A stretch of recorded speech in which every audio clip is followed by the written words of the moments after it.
Hello dear students, I am Krishna Bhardwaj. So welcome back.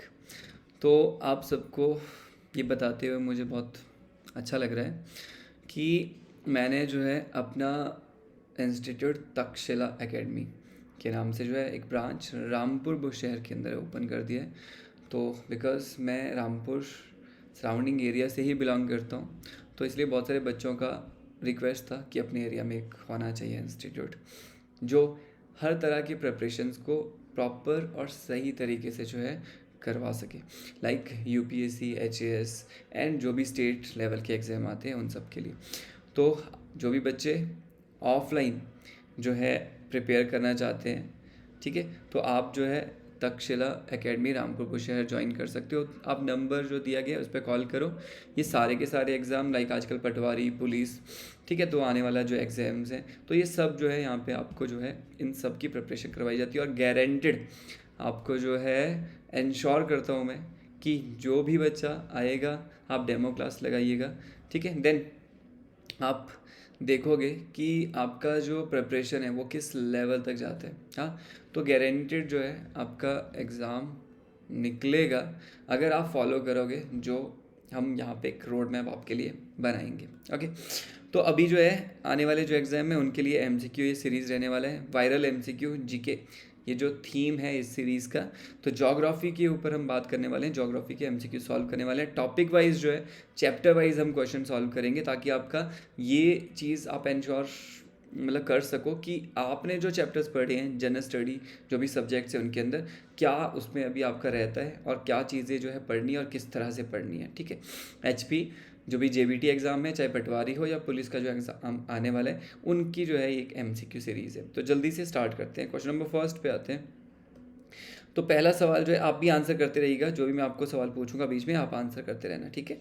अभी हम ये क्लास जो है लाइव नहीं कर रहे हैं, कुछ ही देर में मैं आपको लाइव स्केड्यूल बता दूंगा कि किस तरह से क्लास रहने वाली है, लाइव क्लास होगी फिर आपकी, ठीक है। So which theory explains the origin of universe.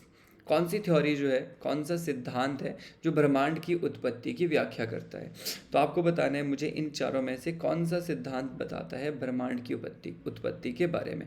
तो आपने पढ़ा होगा महाविस्फोट सिद्धांत, that is big bang theory.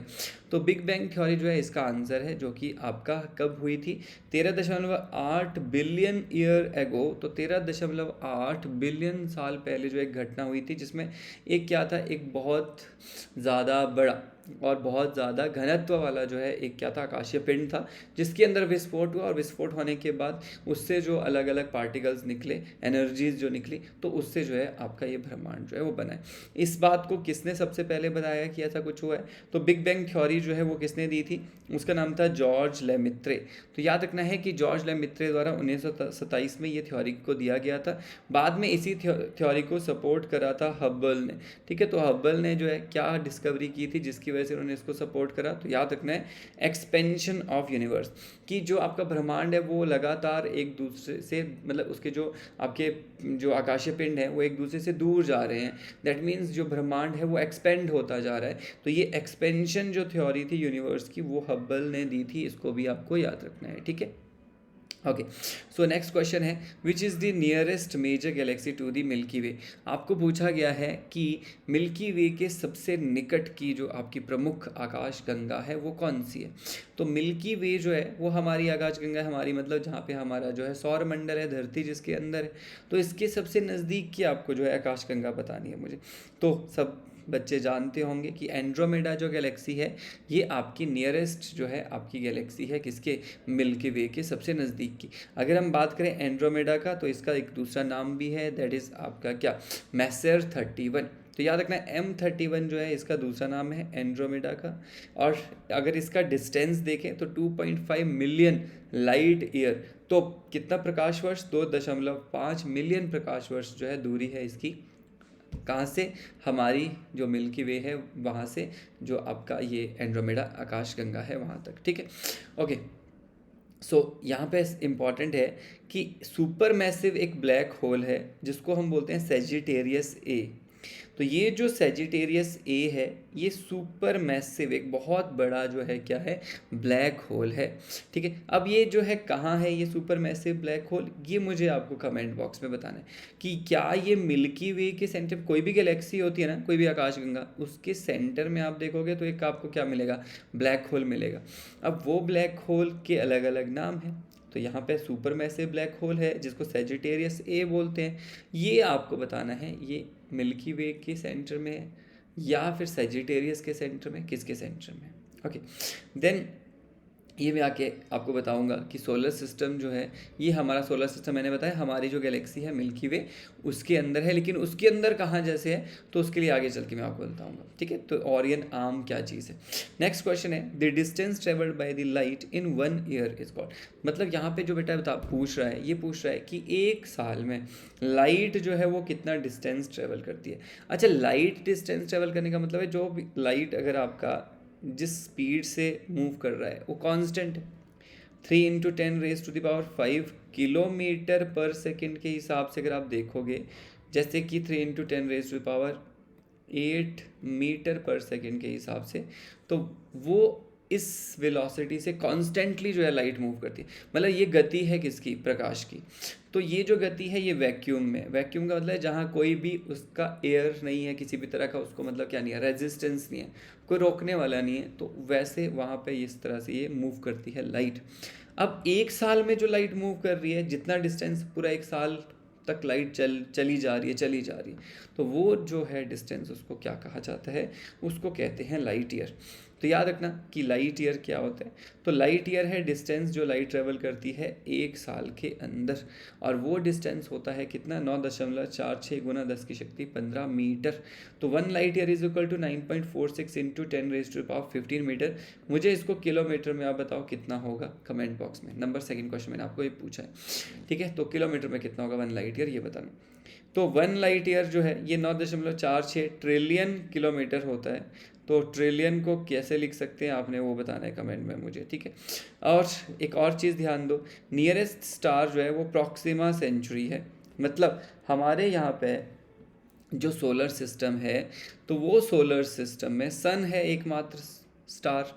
सन से सबसे नज़दीक या हमारे सोलर सिस्टम के सबसे नज़दीक बोल रहा है कौन सा तारा है, तो नियरेस्ट स्टार जो है वो प्रॉक्सिमा सेंचुरी है, जो कि 4.25 लाइट ईयर दूर है हमारे सौरमंडल से। ठीक है, तो ये भी ध्यान देना, 4.2524 लाइट ईयर। अच्छा, ये जो लाइट ईयर है बेटा ये ना अलग अलग तरह से याद होना चाहिए कि 1 लाइट ईयर जो है वो कितना किलोमीटर में है, कितना मीटर में है, कितना एस्ट्रोनॉमिकल यूनिट में है, कितना पारसेक में है।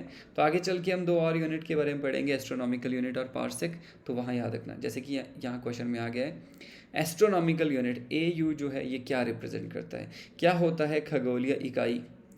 तो खगोलीय इकाई किसके बारे में बताता है, बोलता है कि ये जो है एक दूरी है पृथ्वी और चांद के बीच में, सूर्य और मंगल के बीच में, पृथ्वी और सूर्य के बीच में, या फिर सूर्य और बृहस्पति के बीच में। तो मतलब दूरी है सॉरी, किसके बीच की दूरी है ये आपको बताना है। तो एस्ट्रोनॉमिकल यूनिट जो है ये आपका डिस्टेंस होता है अर्थ एंड सन के बीच का। मतलब अगर आप अर्थ और सन के बीच का डिस्टेंस निकालोगे तो वो डिस्टेंस को कहा जाता है 1 एस्ट्रोनॉमिकल यूनिट, 1 AU। ठीक है, तो याद रखना कि एस्ट्रोनॉमिकल यूनिट क्या होता है, 1 astronomical unit is equal to 149.6 million kilometre.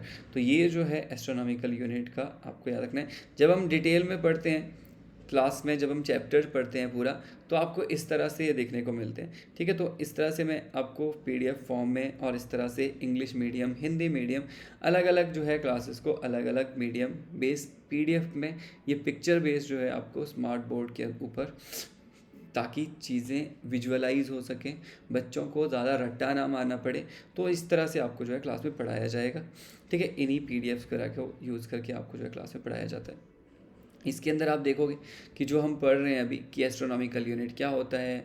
ठीक है, तो जितने भी ये सेलेस्टियल जो यूनिट्स हैं तो वो सब क्या होते हैं, किस तरह के हैं। ठीक है, तो मैंने पीछे आपको बताया था सुपर मैसिव ब्लैक होल जो है सेजिटेरियस A बोलते हैं, तो ये किसका है, ये आपका ब्लैक होल है किसका, मिल्की वे जो हमारी गैलेक्सी है उसका सेंटर पॉइंट है ये। ठीक है, इसी तरह से मैं आपको बता रहा था कि पारसेक एक जो है आपका यूनिट, मतलब मेजरमेंट है पार्सेक, डिस्टेंस मेजरमेंट है ये, ठीक है। तो ये क्या होता है, तो आप देखोगे कि कोई स्टार के रेफरेंस से, मान लो सन है, इस सन के रेफरेंस में एक स्टार है, ठीक है। अब वो फिक्स है, लेकिन 1 सेकंड के अंदर कितना जो है विद रेफरेंस टू स्टार, किसी एक तारे के रेफरेंस में उस बॉडी ने कितना डिस्टेंस ट्रेवल किया विद इन 1 सेकेंड। तो 1 सेकेंड में उसने इसके रेफरेंस में, सन के रेफरेंस में उस स्टार ने कितना जो है ट्रेवल किया डिस्टेंस, है ना। तो उसको क्या बोलते हैं, पार्सेक बोलते हैं, उस डिस्टेंस को पार्सेक बोलते हैं। तो आपको पार्सेक देखो यहाँ पे लिखा है 3.26 लाइट ईयर जो है।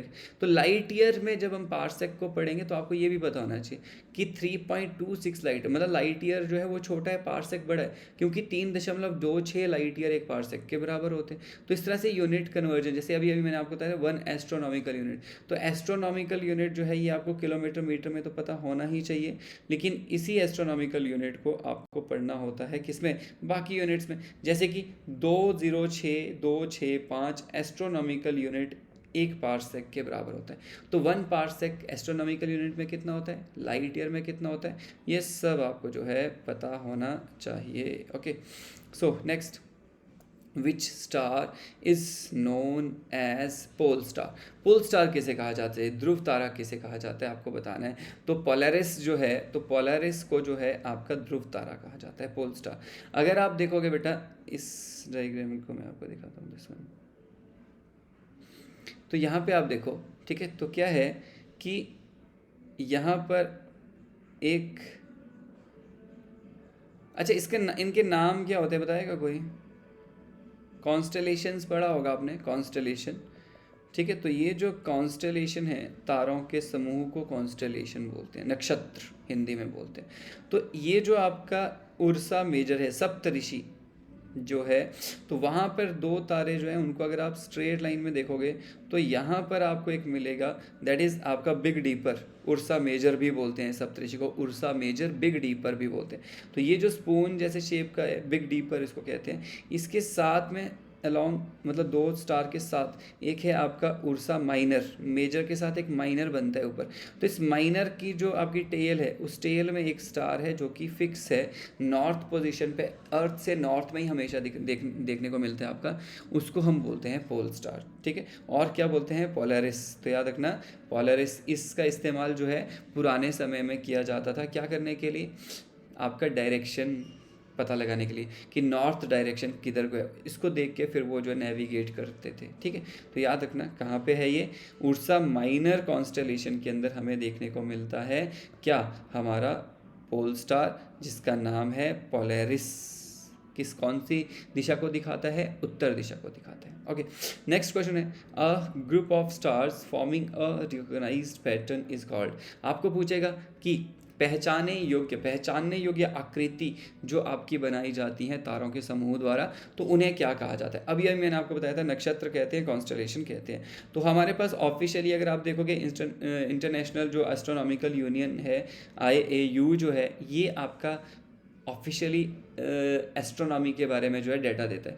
तो ये बताता है कि टोटल 88 जो कॉन्स्टलेशन है वो अभी तक ऑफिशियल है। तो याद रखना 88 जो है नक्षत्र अभी तक ऑफिशियली हैं, ठीक है, नक्षत्र। Okay, next, which is the largest constellation in the night sky. तो कौन सा सबसे बड़ा कॉन्स्टलेशन है अभी तक, तो वो है आपका हाइड्रा। तो याद रखना हाइड्रा जो कॉन्स्टलेशन है ये लार्जेस्ट कॉन्स्टलेशन है बेटा अभी तक स्काई के अंदर। और जो सबसे छोटा कॉन्स्टलेशन नक्षत्र है वो है आपका क्रक्स। तो सबसे छोटा क्रक्स है और सबसे बड़ा हाइड्रा है। ये जो आपको सांप जैसा दिखने को मिल रहा है, this is hydra, Greek word से निकला है, ठीक है। तो बहुत सारे सर वाला सांप है ये हाइड्रा। और इसी तरह से दिस वन इज क्रक्स, ये जो क्रॉस जैसा देखने को मिल रहा है ये आपका सबसे छोटा कॉन्स्टलेशन है, that is crux. Okay, so then next, sun belong to which galaxy. Sun जो है वो कौन सी गैलेक्सी में, कौन सी आकाशगंगा से संबंध रखता है, तो सिंपल है, मिल्की वे से। किससे रखता है, मिल्की वे, क्योंकि मिल्की वे हमारी गैलेक्सी है और इसमें सौरमंडल है और एकमात्र तारा सन भी है। तो यहाँ पे मिल्की वे आंसर हो गया। सन इज़ द स्टार लोकेटेड। अब देखो मिल्की वे जो गैलेक्सी है वो स्पाइरल है, ऐसे है, उसमें बहुत सारे अलग अलग ये आर्म्स बने, मतलब अलग अलग भुजाएं जैसी बनी है। तो यहाँ पे जो सवाल है मतलब जो हम एक्स्ट्रा पॉइंट याद रखेंगे वो ये कि ये जो आपको देखने को मिल रहा है ना यहाँ पे मिल्की वे के अलग अलग आर्म्स जैसे दिखने को मिल रहे हैं, इन आर्म्स में एक आर्म है, इसको बोलते हैं ऑरियन। क्या नाम है? ऑरियन। ये जो ऑरियन आर्म है, इसी ऑरियन आर्म में आप देखोगे कि हमारा सोलर सिस्टम है, और उस सोलर सिस्टम में एक छोटा बिंदु, बिल्कुल छोटा सा बिंदु जो है वो सन है। तो सन जो है कौन सी भुजा में है? मिल्की वे की ऑरियन। तो याद रखना ऑरियन के अंदर है। Okay, so next, parsec is related to measurement of. Parsec किस से संबंध रखता है? अच्छा, आप हमारे टेलीग्राम चैनल को भी ज्वाइन कर सकते हो, ये QR कोड यहाँ पे दिया गया है, और उस टेलीग्राम चैनल के ऊपर आपको जो है PDFs मिलेंगे, ये जो डिस्कशन होते हैं, और भी बहुत सारे जो है नोट्स आपको वहाँ पे प्रोवाइड किए जाएंगे। ठीक है, तो इस तरह से आप ज्वाइन करो चैनल को, तक्षशिला का ऑफिशियल चैनल है ये।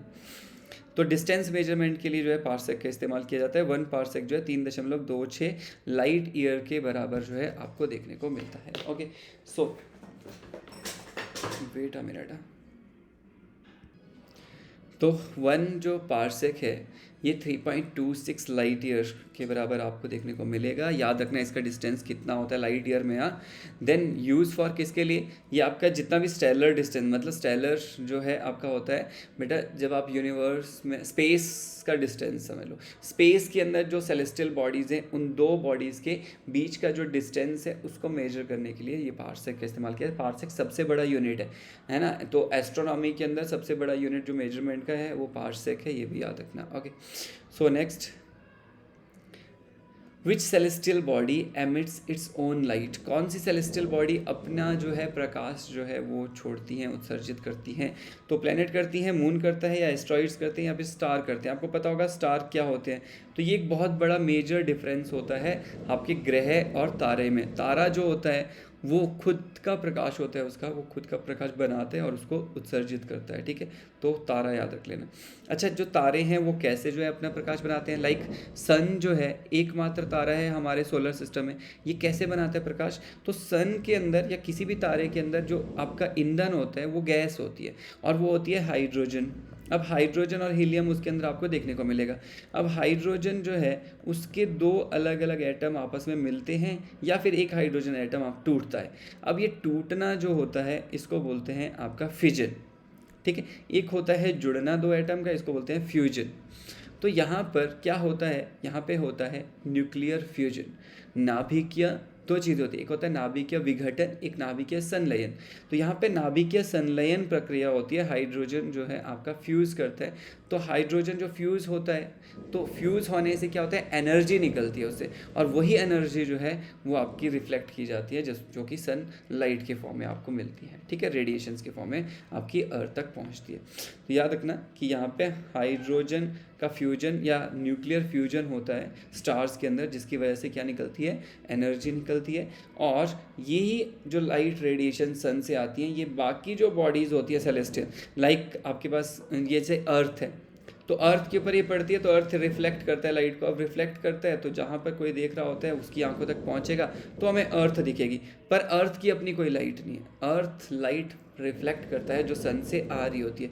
सेम मून भी वैसा ही करता है। ठीक है, तो ये रिफ्लेक्ट करते हैं इस लाइट को सिर्फ। So which planet is known as the morning star. कौन से प्लेनेट को मॉर्निंग और इवनिंग स्टार कहा जाता है? प्लेनेट की बात हो रही है तो वो है विनस। तो विनस जो कि शुक्र ग्रह है, इसको बोला जाता है आपका सुबह और शाम का तारा। क्यों?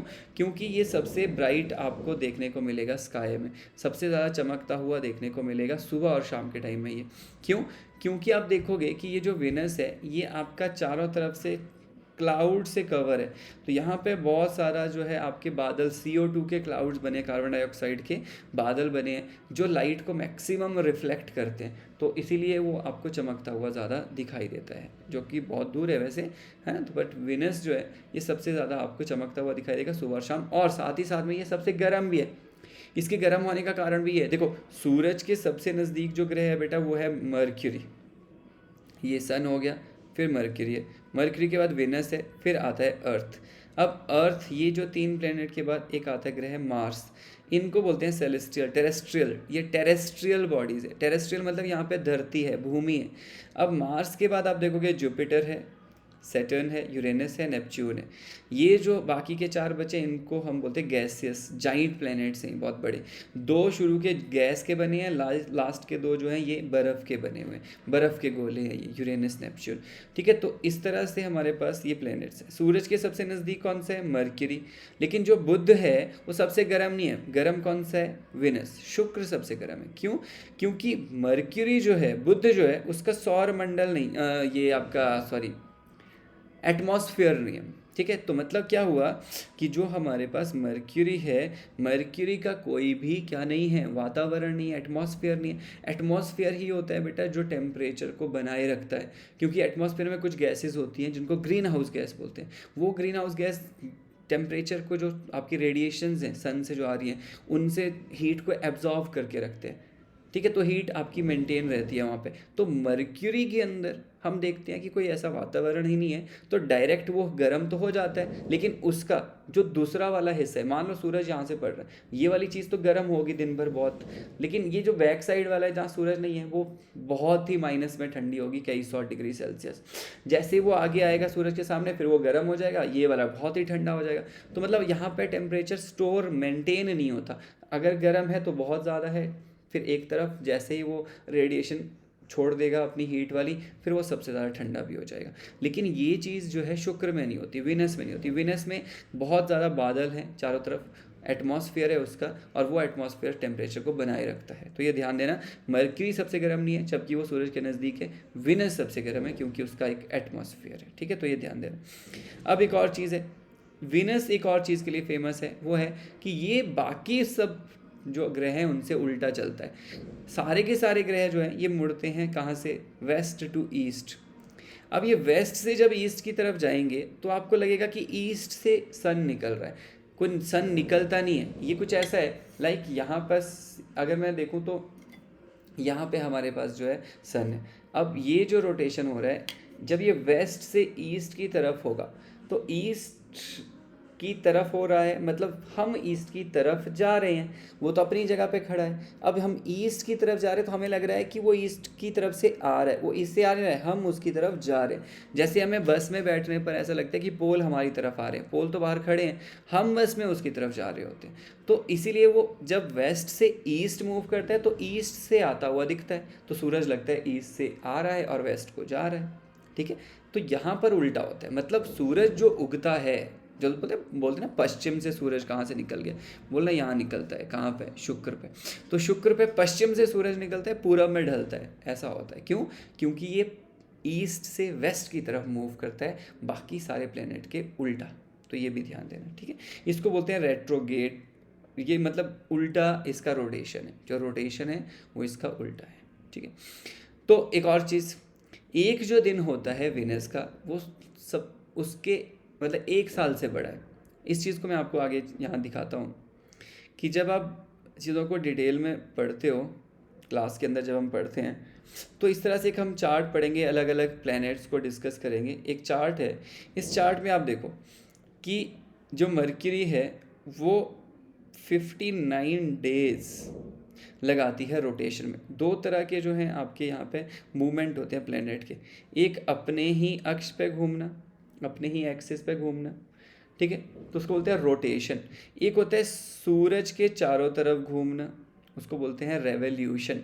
तो ये जो रेवोल्यूशन है और रोटेशन है, यही दिन बनाते हैं, दिन रात का समय डिसाइड करते हैं और एक साल का समय डिसाइड करते हैं। ठीक है, तो यहाँ पे आप देखो बेटे, जो रेवोल्यूशन है जो कि सन के चारों तरफ होता है, वो रेवोल्यूशन साल बनाता है। जो अपने ही एक्सिस पे, अपनी ही जगह पे घूमना होता है रोटेशन, तो वो रोटेशन जो है वो एक दिन बनाता है। तो यहाँ पे आप देखो कि अलग अलग प्लैनेट जो हैं कितना टाइम ले रहे हैं इस रोटेशन और रेवोल्यूशन में, ये आपको याद होना चाहिए।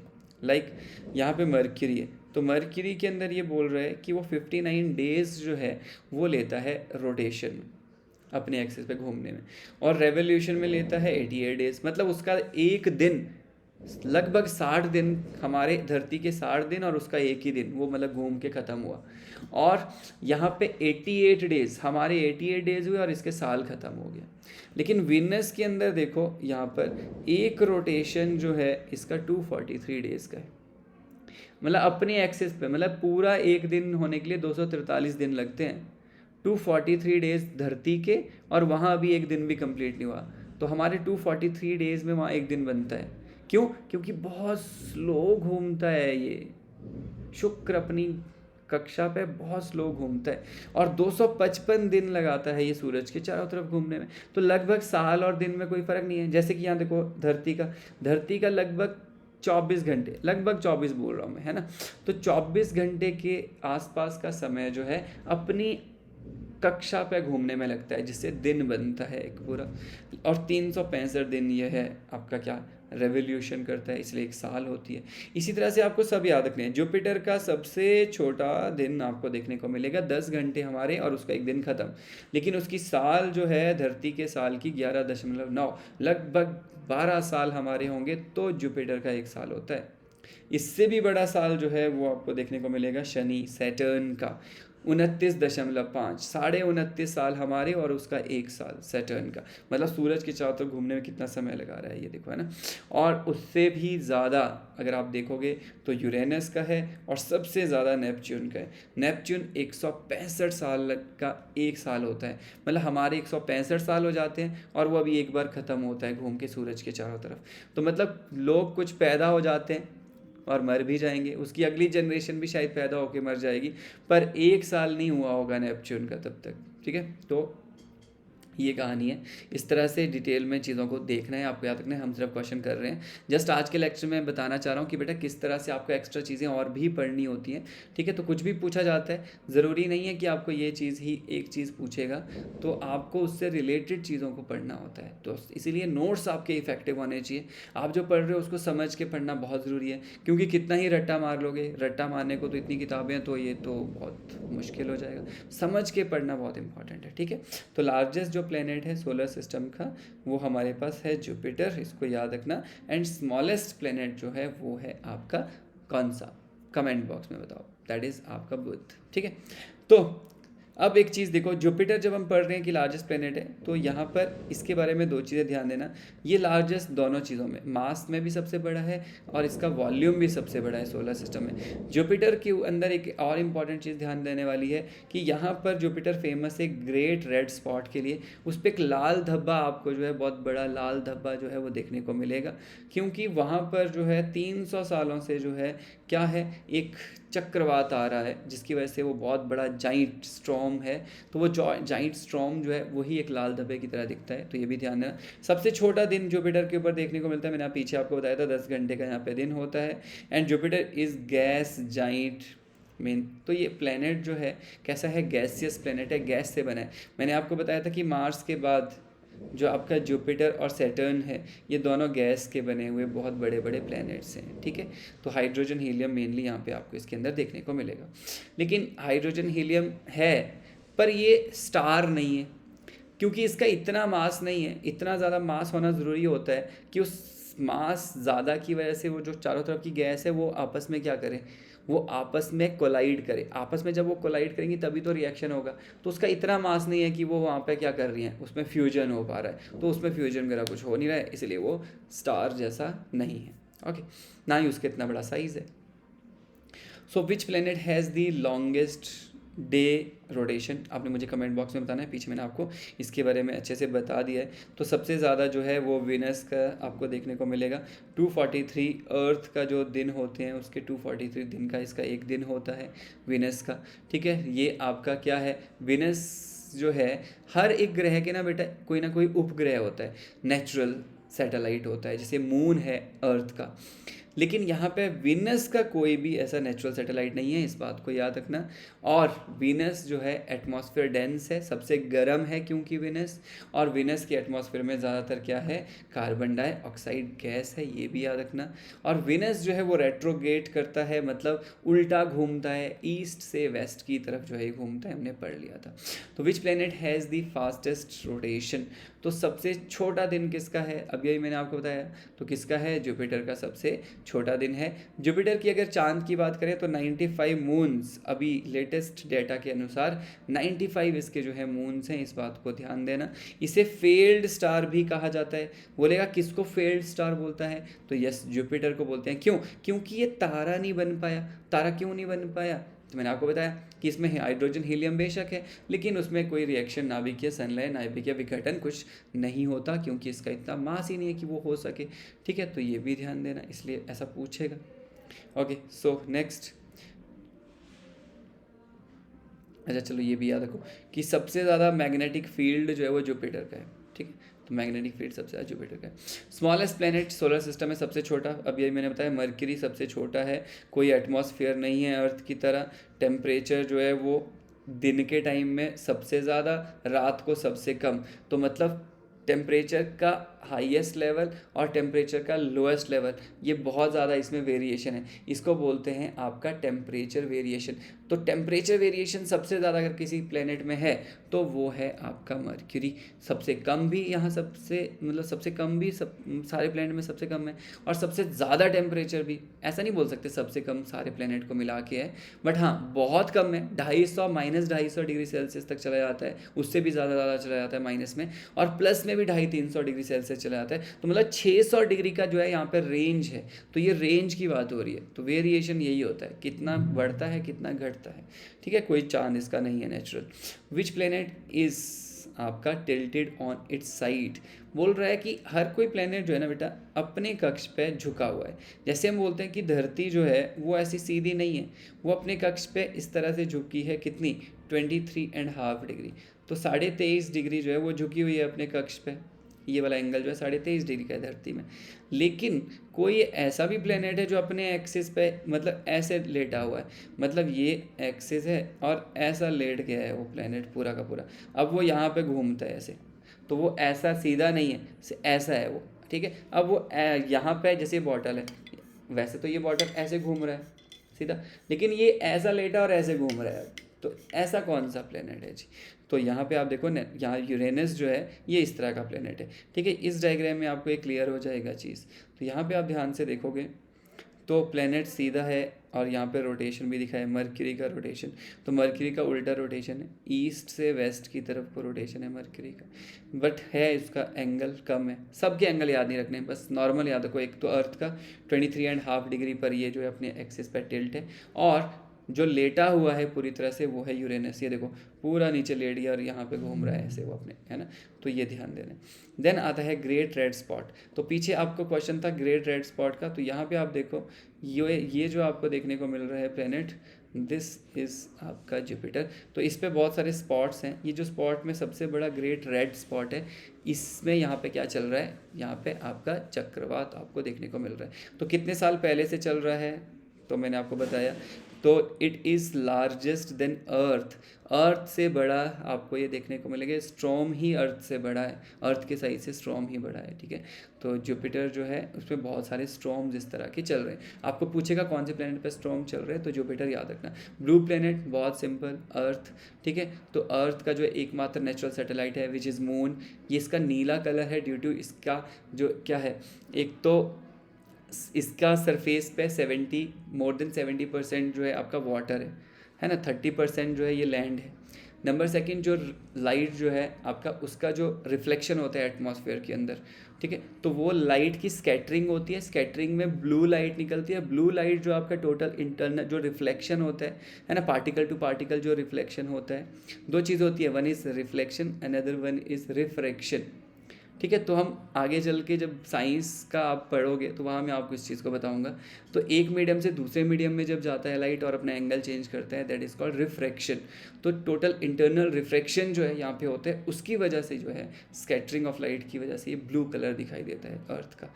ठीक है, तो और आसमान का भी ब्लू कलर इसी वजह से दिखता है। बट अर्थ ब्लू दिखती है ज़्यादातर वाटर की वजह से, ज़्यादातर सरफेस वाटर है तो वो ब्लू दिखता है स्पेस से। लेकिन हमें जो आसमान नीला दिखता है वो स्कैटरिंग की लाइट की स्कैटरिंग की वजह से दिखता है। 19 question, which planet has the maximum number of moons, किसके सबसे ज़्यादा जो है उपग्रह हैं, कौन से प्लेनेट के हैं? तो याद रखना कि सैटर्न के सबसे ज़्यादा मून है 274, अभी लेटेस्ट डेटा के अकॉर्डिंग 274 मून जो हैं इसके हैं। सैटर्न जो है इसमें आप देखोगे कि बहुत सुंदर इसके चारों तरफ रिंग्स बने, तो जो रिंग्स हैं वो 4 प्लैनेट्स के हैं वैसे तो, है ना। तो जुपिटर के बाद सैटर्न, यूरेनस, नेपच्यून, चारों के प्लैनेट्स के चारों तरफ रिंग हैं, लेकिन सैटर्न में बहुत सुंदर रिंग, 3 रिंग्स बने हुए हैं, तो रिंग्स के लिए फेमस सैटर्न है ज़्यादातर, ठीक है। अब इसका जो आपका मून है, लार्जेस्ट मून, बहुत सारे मून मैंने बताया 274 हैं सैटर्न के मून, सबसे फेमस और सबसे बड़ा जो मून है सैटर्न का वो है आपका कौन सा? That is Titan. तो याद रखना टाइटन मून जो है ये सबसे बड़ा मून है किसका? सैटर्न का। ओके, नेक्स्ट है which is the largest moon of solar system. तो सोलर सिस्टम में सबसे बड़ा उपग्रह कौन सा है? सैटर्न का सबसे बड़ा टाइटन था, लेकिन पूरे सोलर सिस्टम में सबसे बड़ा कौन सा है? वो है आपका दैट इज़ गैनीमेड। गैनीमेड जो है ये आपका सबसे बड़ा उपग्रह है बेटा, और गैनीमेड जो आपका है उपग्रह वो है जुपिटर का। जुपिटर के लगभग 95 टोटल उपग्रह हैं, तो जुपिटर के 95 में से गैनीमेड है जो कि सबसे बड़ा पूरे सोलर सिस्टम में सबसे बड़ा है। मरकरी प्लेनेट से भी बड़ा है ये, ठीक है, तो ये याद रखना। ओके, तो जुपिटर का मून है गैनीमेड। किसने डिस्कवर करा था इसको? गैलीलियो गैली ने इसको डिस्कवर करा था, ये भी याद रख लेना। टाइटन के बारे में हमने पढ़ा कि लार्जेस्ट मून है सैटर्न का, ठीक है। तो ये बोल रहा है कवर्ड मोस्टली विथ, किस गैस से कवर है? टाइटन के चारों तरफ कौन सी गैस है? नाइट्रोजन। जैसे धरती अर्थ जो है सबसे ज़्यादा नाइट्रोजन अर्थ एटमॉस्फेयर में है, उसी तरह से यहाँ पे आप देखोगे टाइटन के ऊपर भी सबसे ज़्यादा क्या है? नाइट्रोजन है, ठीक है। Okay, next, which country first sent a human made object to the moon। तो कौन से देश ने सबसे पहले जो है human made object, human मतलब इंसानों के द्वारा बनाई गई कोई भी वस्तु, चाहे वो सैटेलाइट हो कुछ भी हो, उसको भेजा था सबसे पहले चांद पे? तो यूएसएसआर ने जो है इसको भेजा था। लूना सेकंड करके एक मिशन था इनका, जो कि 1959 में जो है इन्होंने ये मिशन को अंजाम दिया था। इस लूना सेकंड के अंदर उसको क्रैश करवाया गया था, है ना। क्रैश मतलब ऊपर से वो सीधा लैंड करवाया था मून के ऊपर और क्रैश हो गया था। तो ये पहली बार कोई ह्यूमन मेड ऑब्जेक्ट भेजा गया था चांद पे। और इसके बाद जो इंसानों को भेजा गया पहली बार वो यूएसए के द्वारा अपोलो 11 एक मिशन चलाया गया था। इस अपोलो 11 के अंदर जो है इंसानों को चांद के ऊपर, चांद की सतह पे भेजा गया पहली बार अमेरिका के द्वारा। और अगर हम बात करें चांद की साउथ पोल पे, तो साउथ पोल बहुत रेयरेस्ट है, जो कि हमें दिखता भी नहीं है, अंधेरा होता है वो ज़्यादातर। तो वो चांद के साउथ पोल पे जाने वाला सबसे पहला जो ह्यूमन मेड ऑब्जेक्ट था वो हमारे द्वारा भेजा गया था, चंद्रयान 3 जो मिशन था उसके द्वारा। तो याद रखना चंद्रयान 3 जो है इसको चांद के साउथ पोल पे इंडिया ने सबसे पहले भेजा है। साउथ पोल पे सिर्फ इंडिया ने सबसे पहले किया है ये काम, ठीक है। ओके, फोबस और डायमस, तो ये डिमोस और फोबस ये दो क्या चीज़ें हैं? आपको पूछा है क्या है ये मून है, तो किसके मून है, कौन से प्लेनेट के मून है ये दो? तो बहुत फेमस मून है मार्स के। तो आप देखोगे मंगल के 2 जो हैं आपके ये उपग्रह हैं, एक का नाम है डेमस, एक का नाम है फोबोस। तो ये मार्स के उपग्रह हैं, ध्यान देना, ठीक है। इनकी शेप इरेगुलर है, गोल नहीं है, ये अजीब सी अटपटी सी शेप है इनकी, ठीक है। तो ये मार्स के चारों तरफ घूमते हैं। Next, which planets moon is called Triton. तो आप मुझे कमेंट बॉक्स में बताओ ट्राइटन जो है वो किस प्लेनेट के मून को कहा जाता है। अब एक और चीज़, जो ट्राइटन है नेपच्यून का मून है वो, है ना। ये ध्यान दो यहाँ इस डायग्राम के ऊपर 2 तरह के बेल्ट्स हमें देखने को मिलते हैं कुछ आकाशीय पिंड जो हैं उनसे। एक है एस्टेरॉइड, तो एस्टेरॉइड बेल्ट जहाँ पे बहुत सारे एस्टेरॉइड मूव करते हैं आपके सन के चारों तरफ। ये एस्टेरॉइड बेल्ट जो है ये मार्स और जुपिटर के बीच में, मार्स और जुपिटर के बीच में एस्टेरॉइड की बेल्ट है, ध्यान देना। एक दूसरी बेल्ट है, इसको बोलते हैं आपका क्यूपर बेल्ट।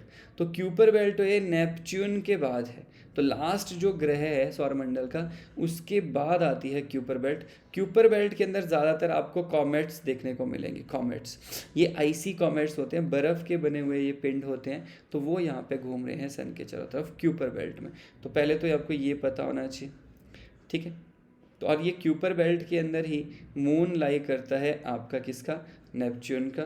तो नेपच्यून का जो मून है वो क्यूपर बेल्ट के अंदर लाई करता है, और एक पहले प्लेनेट हुआ करता था प्लूटो, अब वो क्या है, ड्वार्फ प्लेनेट। ये प्लूटो भी इसी क्यूपर बेल्ट के अंदर जो है आपको देखने को मिलेगा, ठीक है।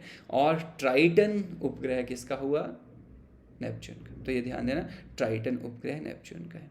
ओके, सो लास्ट क्वेश्चन है, the nearest star to the earth. Earth के सबसे नियरेस्ट कौन सा जो है आपको स्टार जो है देखने को मिलता है बेटा, तो नियरेस्ट स्टार जो है अर्थ के वो है आपका कौन, दैट इज प्रॉक्सिमा सेंचुरी।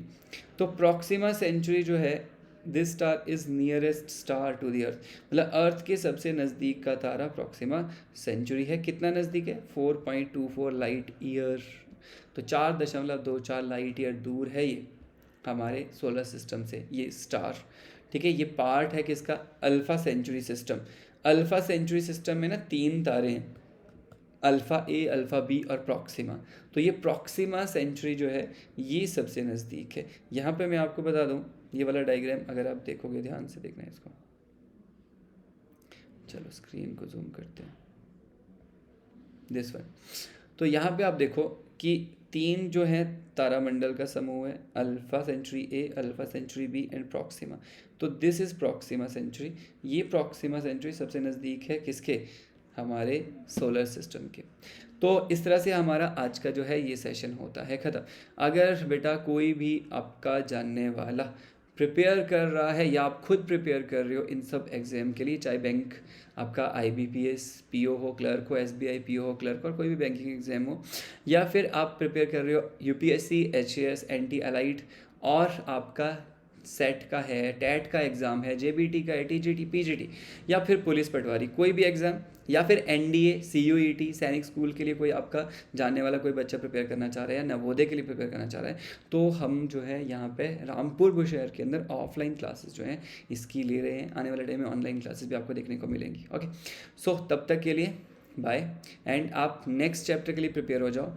हम ज्योग्राफी के अंदर नेक्स्ट चैप्टर डिस्कस करने वाले हैं नेक्स्ट क्लास के अंदर। ओके, तो पढ़ के रखना ताकि यहाँ पे आके हम बहुत ज़्यादा क्वेश्चन कवर कर पाएँ कम समय में। आज जो है थोड़ा इंट्रोडक्टरी टाइप ऑफ वीडियोस, मतलब इंट्रोडक्शन कुछ इसमें ज़्यादा हो गया है ना।